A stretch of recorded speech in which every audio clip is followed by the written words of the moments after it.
Long before coins jingled in the markets of the Malay Peninsula, trade was a vibrant and essential part of life. Early communities thrived by exchanging goods in a system known as barter. This was a direct trade of items for other items. People did not use money as we know it today. Instead, the value of something was measured by what you could get for it in return. This system worked well for many centuries. It allowed different villages and regions to get resources they did not have.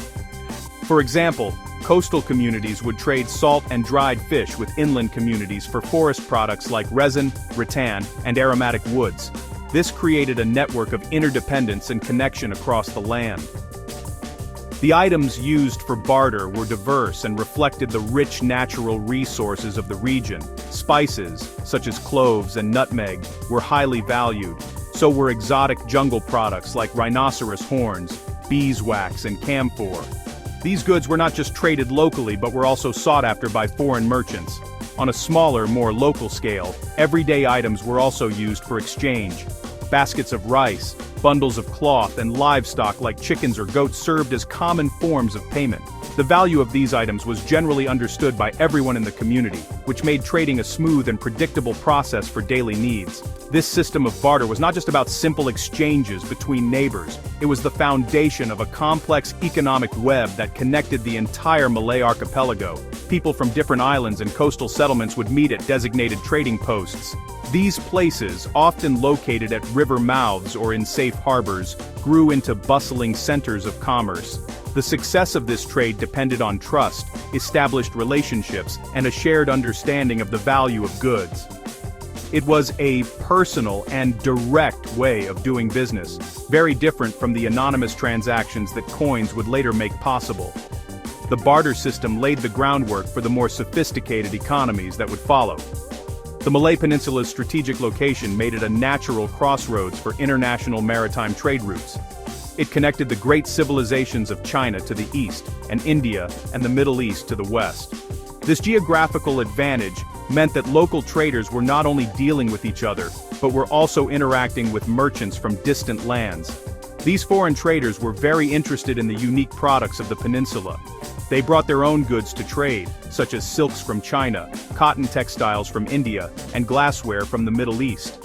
This international dimension of barter trade brought new items, ideas, and eventually, a new concept of money to the region. The winds of the monsoon brought ships from all over the known world to the shores of the Malay Peninsula. Merchants from China, India, Arabia, and Persia sailed to these lands, eager to trade. They came seeking the valuable resources of the archipelago. These experienced traders did not rely solely on barter. They brought with them their own forms of currency coins. These small, portable pieces of metal represented a new and efficient way to conduct business. Early on, these foreign coins were not used as local money by the general population. Instead, they were often treated as valuable commodities themselves, another item to be bartered or melted down for their metal content. Among the earliest foreign coins to arrive were those from the powerful Srivijayan Empire, based in Sumatra. These were often gold and silver coins, known as piloncito or sandalwood flower coins. Chinese traders also brought their own currency. These were typically round, copper, or bronze coins, with a square hole in the middle. This design made them easy to string together for counting and carrying. For centuries, these Chinese cash coins were a common sight in the port cities of the peninsula.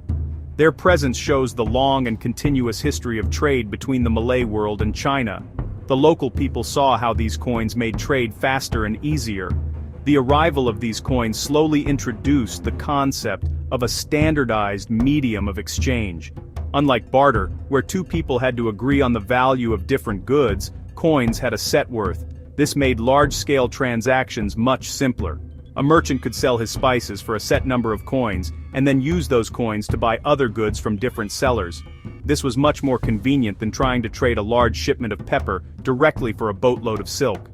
The foreign coins were especially useful in the bustling international ports where traders from many different cultures met.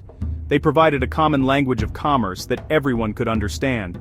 Even though foreign coins were present, they did not immediately replace the barter system. For a long time, the two systems existed side by side. In the major trading ports like Malacca, foreign coins were used frequently by international merchants. However, in the smaller villages and inland areas, barter remained the main way of life. Local people might have seen or even possessed some of these foreign coins, but they were often seen as curiosities or valuable metal rather than everyday money. It would take time for the idea of a monetized economy to take root, and for local rulers to begin creating their own distinct currencies. Before Malay rulers began minting their own round coins, they developed unique forms of money using the region's abundant natural resources. The most important of these resources was tin. The Malay Peninsula was one of the world's largest sources of tin, and this metal became the basis for an early form of currency. Instead of making small, round coins, local smelters cast the tin into solid blocks or ingots. These tin ingots, known as tampongs, came in various shapes and sizes. Some were simple blocks, while others were shaped like pyramids or cones. Their value was determined by their weight, making them a reliable form of money for larger transactions. Alongside the larger ingots, a more creative form of tin money appeared. These were small, sculpted pieces of tin shaped like animals. The most common animal shape was the crocodile, but figures of tortoises, fish, and cockerels were also made. These animal-shaped tin pieces were used for smaller, everyday purchases in local markets. They were a uniquely Malay innovation, blending art and commerce. While they were not as precisely weighted as later coins, their general size and shape were recognized and accepted by the community. This charming form of currency shows how early Malays adapted the idea of money to fit their own culture and environment, using a metal that was readily available to them. While tin was used for common trade, gold was reserved for high-value exchanges and as a store of wealth. The peninsula was also known for its gold deposits, often found as dust or small nuggets in rivers. This gold dust, known as imasurai, was another early form of currency. It was measured out by weight using small, delicate scales and standardized weights. Because of its high value, gold dust was not practical for daily shopping. It was used by the nobility, wealthy merchants, and for international trade. It was also used to pay tributes or fines and was a symbol of power and prestige for the ruling class. It is important to note that silver was not a major part of this early monetary system. The Malay Peninsula had rich deposits of tin and gold, but it had very little native silver. Silver was a foreign metal. Any silver that existed in the region had to be imported, usually through trade with countries like Siam, Burma, or China. Because it was scarce and had to be brought from far away, it was not a practical choice for creating a local currency. The focus remained firmly on the metals that were plentiful and easy to access: tin for the common people and gold for the elite. This set the stage for the types of coins that the first Malay sultanates would eventually produce. The rise of powerful sultanates, such as the Malacca Sultanate in the 15th century, marked a new chapter in the region's economic history. These centralized states needed a more organized and standardized monetary system to manage their growing economies, collect taxes, and pay their soldiers. The old systems of barter and tin ingots were no longer sufficient for the needs of a complex state. Inspired by the foreign coins circulating in their ports, the sultans of Malacca decided to issue their own official currency. This was a significant step, as it asserted their sovereignty and economic control over their territory. It was a sign that Malacca was a major power in its own right. The first coins issued by the Malacca Sultanate were made of tin. This was a logical choice, given the abundance of tin in the region and its established use as a form of money. These first tin coins were called pitas. They were small, rough, and simply made. Early versions were often cast in molds, sometimes resulting in many coins being joined together on a tree which would then be broken apart. The designs were basic, usually featuring the name and title of the ruling sultan. This was important, because it linked the currency directly to the ruler's authority. The use of tin made these coins accessible to the general population for everyday transactions in the marketplace. Alongside the common tin PTs, the sultans also issued a more valuable currency made of gold. These gold coins were known as kupang, and later, the larger mas. They were not for everyday use but were for high-value trade, royal payments, and diplomatic gifts. The gold coins were beautifully crafted and featured intricate inscriptions, often in Arabic script. These inscriptions usually included the name of the sultan and religious phrases, reflecting the importance of Islam in the sultanate. The anachronistic style of the inscriptions sometimes makes it hard to date them precisely. The existence of both tin and gold coins created a two-tiered monetary system, with tin for the local economy and gold for the elite and international trade. Noticeably absent from this early coinage was silver. Just as in the pre-coinage era, silver was not locally available.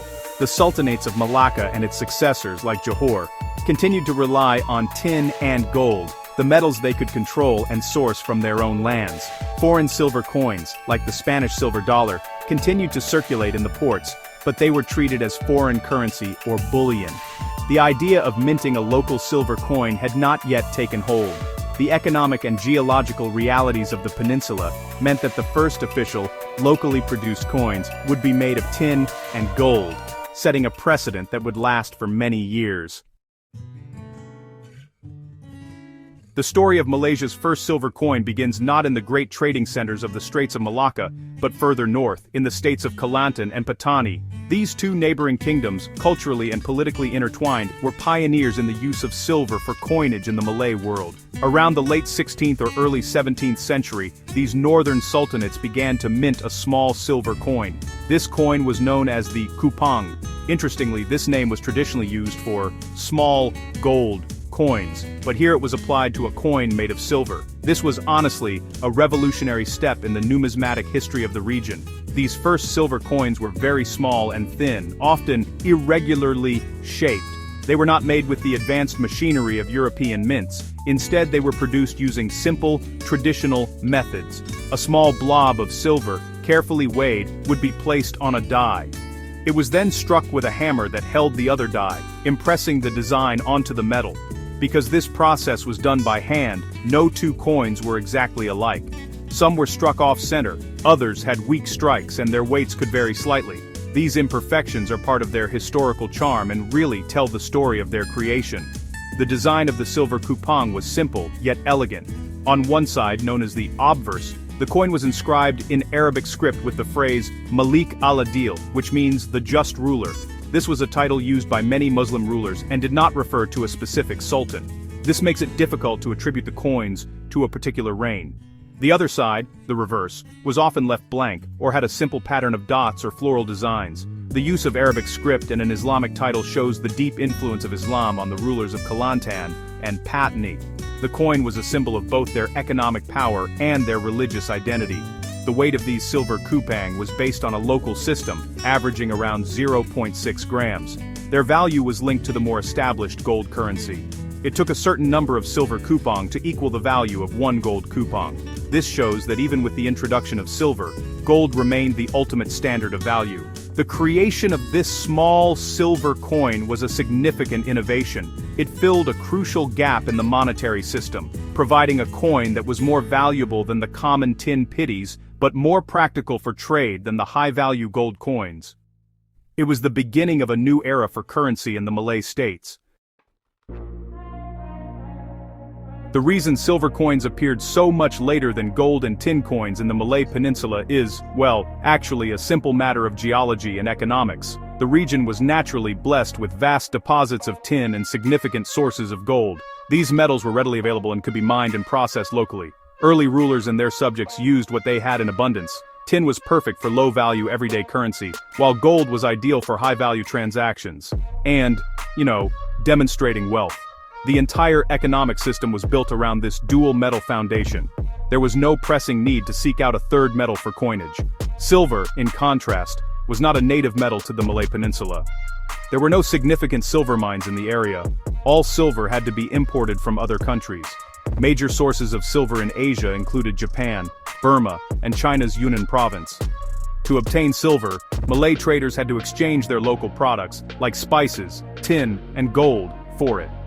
This made silver a valuable commodity, but also an expensive and sometimes unreliable one to acquire. A ruler thinking about minting coins had to consider the supply chain. It was much easier and safer to base a currency on metals that could be sourced from within one's own kingdom. The decision by the northern states of Kelantan and Patani to mint silver coins was likely driven by their unique trading position. These states had strong commercial ties with Siam, which had better access to silver from Burma and China. This steady supply of imported silver made it feasible for them to consider creating a silver currency. Furthermore, the increasing volume of regional trade created a need for an intermediate currency. Tin coins were too low in value for larger deals, and gold coins were too high. A small, convenient silver coin was the perfect solution to facilitate trade with their northern neighbors and within their own growing markets. The value of silver was also more volatile than gold. Its price could fluctuate depending on supply from foreign sources and demand from international traders. Gold, being the universally accepted standard of wealth, had a more stable value. For a sultan, issuing a gold currency was a secure display of power. Issuing a silver currency, based on imported metal, was a riskier proposition. It was only when the economic benefits of having a mid-tier currency outweighed these risks that the Malay sultans began to embrace silver. The Kelantan-Patani rulers were the first to take this calculated risk, and their success paved the way for others to follow.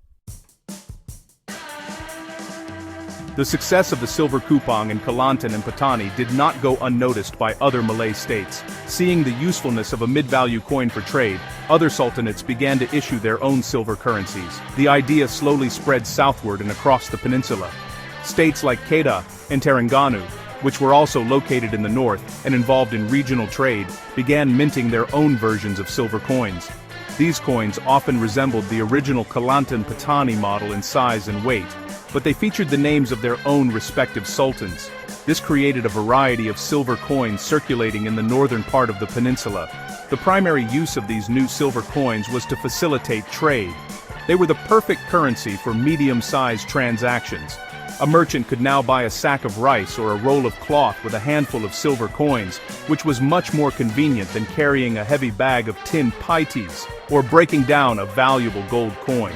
This made markets more efficient and really stimulated local and regional commerce. Silver coins became the workhorse currency of the merchant class. They were also used by rulers to pay officials and soldiers, creating a more formal system of state finance than had existed previously. Silver coins also played a crucial role in the collection of taxes. Sultanates needed a reliable stream of income to fund their courts, armies, and public works. By requiring taxes to be paid in official silver currency, rulers could better control their state's revenue. This system was more efficient than collecting taxes in the form of goods, like rice or produce, which were difficult to store and transport. The standardization that silver coins offered was a powerful tool for state building. It allowed sultans to centralize their power and manage their economies more effectively. The coins were not just money, they were instruments of governance. Compared to gold and tin, silver occupied a specific niche in the economy. The value relationship was generally fixed, though it could vary by region. For example, a certain number of tin pities would equal 1 silver kupang, and a certain number of silver kupang would equal 1 gold mas. This created a clear and functional three-tiered monetary system. Gold remained the domain of the very wealthy and was used for international trade and storing wealth. Tin was the money of the common people for daily needs. Silver was the crucial link in between, the currency of the marketplace, the tax collector, and the regional trader. The arrival of European colonial powers, beginning with the Portuguese in 1511, dramatically changed the monetary landscape of the Malay Peninsula. These powers were part of a global trading network and brought with them their own powerful and widely accepted currencies. The most important of these was the Spanish silver dollar, also known as the Piece of Eight. Mined in vast quantities from Spanish colonies in the Americas, this large, high-quality silver coin became the de facto international currency of trade for centuries. Its reliability and standard weight made it trusted by merchants from Europe to China. The Portuguese, followed by the Dutch in the 17th century and later the British, established trading posts and exerted control over key ports like Malacca. In these colonial-controlled areas, their own currencies and the Spanish silver dollar quickly became dominant. Local Malay coins, including the small silver kupang, could not compete with the sheer volume and international acceptance of these foreign coins. While local currencies continued to be used in areas outside of direct colonial control, their importance in major commercial centers declined. The economic gravity shifted towards these powerful European silver coins. During the British colonial period in the 19th and early 20th centuries, the system was further standardized. The British introduced their own currency, the Straits dollar, which was pegged to the value of silver. This coin, along with other silver coins from British India and Hong Kong, circulated widely throughout the peninsula. The British administration actively discouraged the use of the various local sultanate currencies to create a unified economic zone under their control. This policy led to the gradual disappearance of the traditional Malay gold, silver, and tin coins from circulation. They were replaced by a single, colonial-sponsored currency. The era of the local Malay silver coin as a functioning currency came to an end. They were demonetized and melted down, or simply fell out of use. The large, standardized colonial silver coins became the primary medium of exchange for all forms of business, from paying plantation workers to conducting international trade. The centuries-old system of diverse local currencies gave way to a homogeneous monetary system managed by the colonial power. The first silver coins of Kelantan-Patani, once a symbol of local innovation and sovereignty, became historical artifacts, relics of a bygone economic era. Today, the tradition of silver coins in Malaysia continues, but in a very different form. The original silver kupang and other sultanate coins are no longer used for trade. They have become prized historical artifacts. These rare coins are sought after by numismatists, who are collectors and students of currency, as well as by museums and historical institutions. Each coin is a tangible link to Malaysia's rich past, telling a story of early kingdoms, trade, and craftsmanship. Finding one of these early silver coins is a rare discovery, and they are valued not for their silver content, but for their immense historical and cultural significance. They represent the dawn of a new monetary age in the Malay world. In the modern era, Bank Negara Malaysia, the Central Bank of Malaysia, has revived the use of silver for a special purpose, creating commemorative coins.